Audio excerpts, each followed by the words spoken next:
দেখেন আমাদের লাউ গাছের লাউ শাক কাটতেছি। এই যে দেখেন কি সুন্দর ডগাগুলো কাটতেছি। এই লাউ গাছ,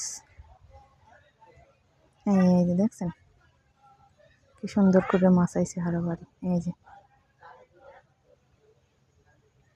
মোটো মোটো ডগাগুলো কাটছি, আমরা রান্না করবো সেই জন্য। এই যে দেখেন কি সুন্দর ডগাগুলো মোটা মোটা, তাজা, একদম তরতাজা।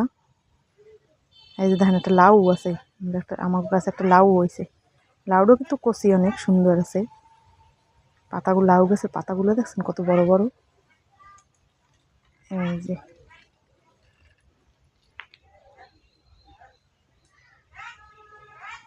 দেখেন কি সুন্দর লাউ শাক আমার গাছে হয়েছে, আর একটা লাউ হয়েছে।